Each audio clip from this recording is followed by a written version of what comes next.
The Ghost of Crescent House.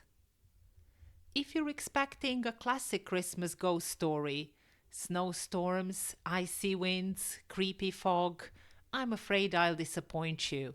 This is not that kind of tale. The events happened on Christmas Eve 1988 in one of those elegant homes on the Royal Crescent in Bath. And although there was a full moon, everything else that night was very ordinary. Warm air, clear sky, a cheerful owl in the garden. What happened inside the house was more than enough to make up for the lack of atmosphere. Let me begin by saying that I'm not easily fooled. I'm a retired police inspector, and after years of studying so called hauntings, I can tell you that 99% of them are simply creaking pipes, overheated imaginations, or perhaps too much mulled wine. But this house was different. The owners, knowing my interest in ghosts, had lent me the place for the night. The ghost always walks on Christmas Eve, they said before they left to spend Christmas somewhere sunny. So, at about 11 o'clock, I was sitting alone in the first floor drawing room. The house was dark, though the moonlight made everything glow silver blue. The carpet, the furniture, even the Christmas tree looked prettier than it did with its lights on. I wasn't nervous. Spirits, in my experience, rarely appear in full electric light. The heating clicked off at 11, and as the pipes settled, the house gave its last little creaks. Then, quite suddenly, there was a cold draft across my face, and something white fluttered down. My heart jumped, but it was only a Christmas card falling into the fireplace.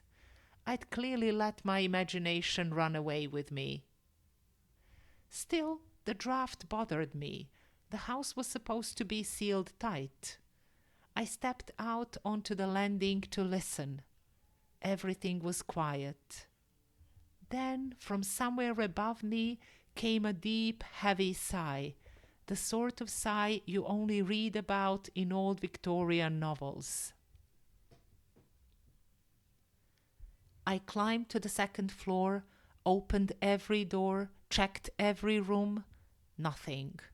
No loose windows, no trick of the plumbing, nothing to explain what I'd heard. Then I noticed the narrow staircase to the attic, the old servant stairs. The door at the top was slightly open. As I started up, the door moved, slowly, deliberately, and a pale glow of moonlight spilled out. A woman appeared in the doorway. She was wearing a white gown that reached her feet. Her hair hung loose and pale, almost blending into the fabric. Her skin looked drained of color. But her eyes were sharp and black. I froze. She gasped, a hand rising to her throat. I managed to say, "Who are you?" She echoed me in a strange whisper, "Who are you?" I took a step up. She stepped back. Before I could speak again, the doorbell rang downstairs. She looked terrified. "For God's sake," she whispered, "send him away." "You know who it is?" I asked. She only begged me again. "Please, just send him away." I wanted to talk to her, so I went down. At the door stood a young man in a studded leather jacket. Shaven head, chains, the works. Flesh and blood trouble, without a doubt. "What kept you?"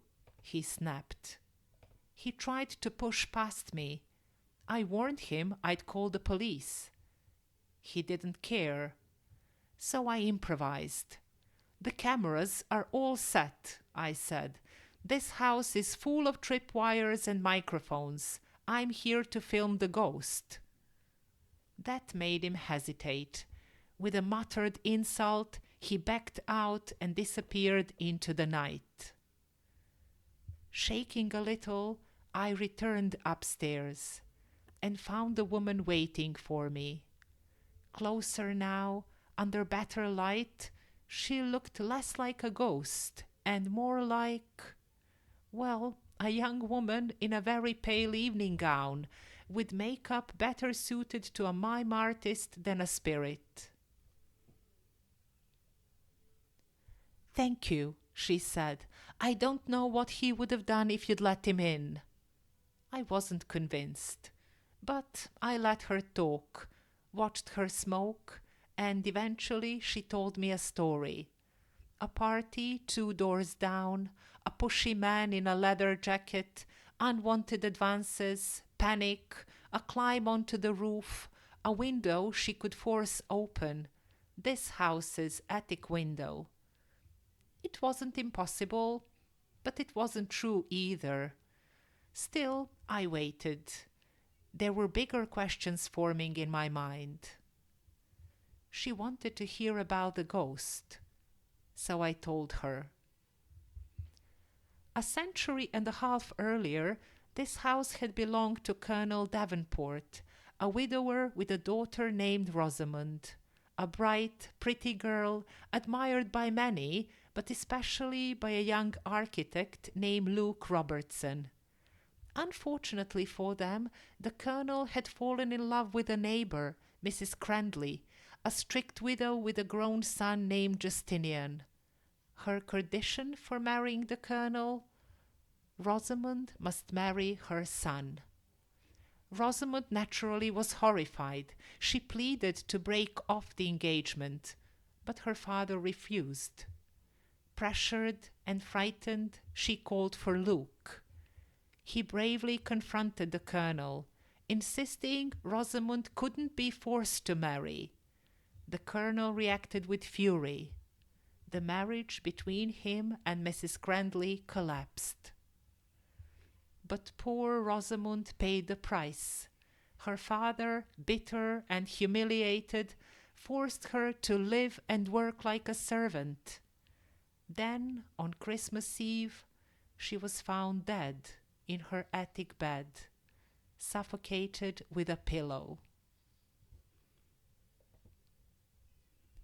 Snow had fallen that night.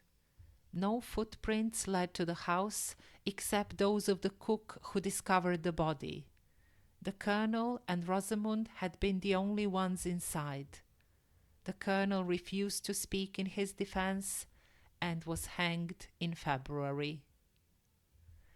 But what if the real killer had entered the house the same way my visitor had tonight, across the roof, through the attic window? Justinian had a motive after all, revenge. If he couldn't have Rosamond, no one would. I finished my story just as the taxi she'd called pulled up. She stood, looked at me, and said quietly, "When you saw me in the attic, you thought I was Rosamond's ghost." "No," I said, "Rosamond is at peace. What I didn't believe was your story." I explained how her story didn't add up, how the man at the door had said, "What kept you?" as if he expected her, how she avoided turning on the lights. She gave in immediately. "All right," she said. "We were going to rob the place. Please, don't turn me in. It's the first time, I swear." I let her go. I suppose you can judge me for that. But her crime was small compared with what her presence had allowed me to discover. Because here is the truth, the part I haven't told you yet.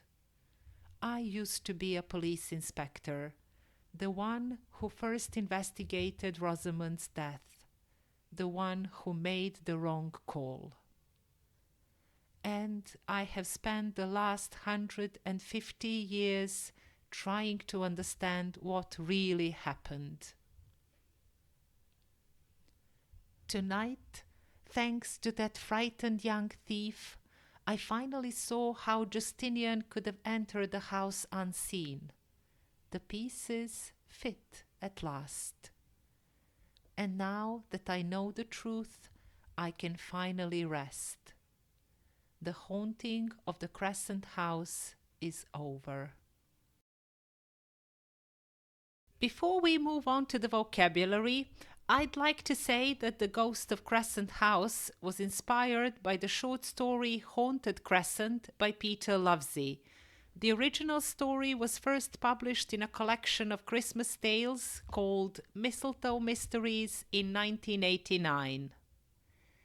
And now, let's go through some useful vocabulary you can take away from the story.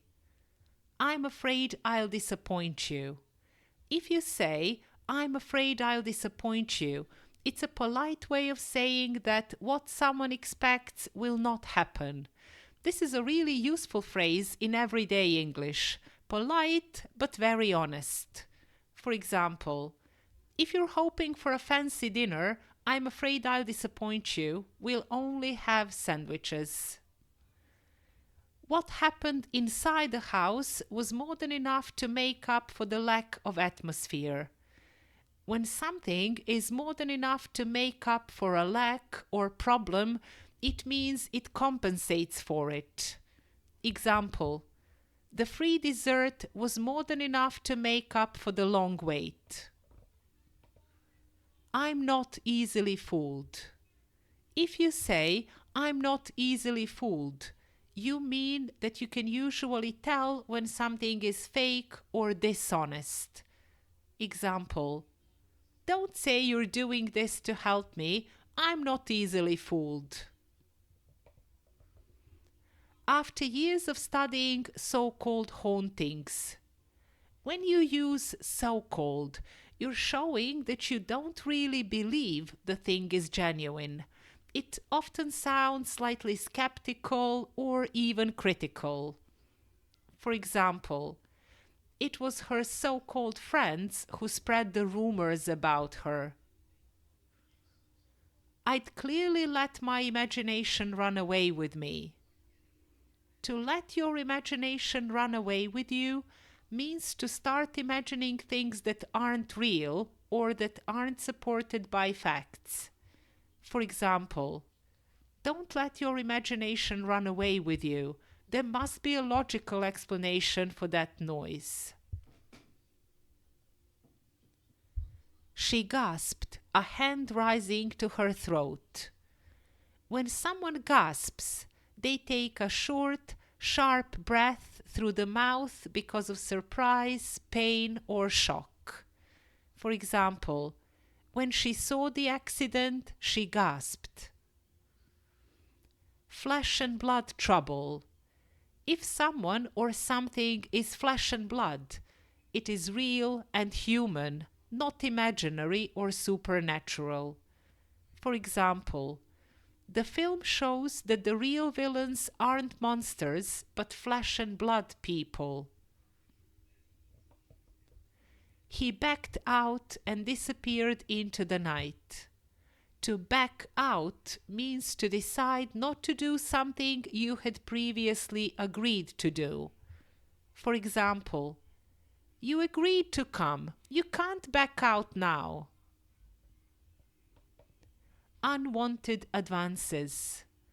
Unwanted advances refers to unwelcome attention from someone, often in a romantic or sexual context. For example, she complained about the unwanted advances from her co-worker. And poor Rosamund paid the price. To pay the price means to suffer the consequences of an action or situation. Example: if you don't take care of your body now, you'll pay the price later.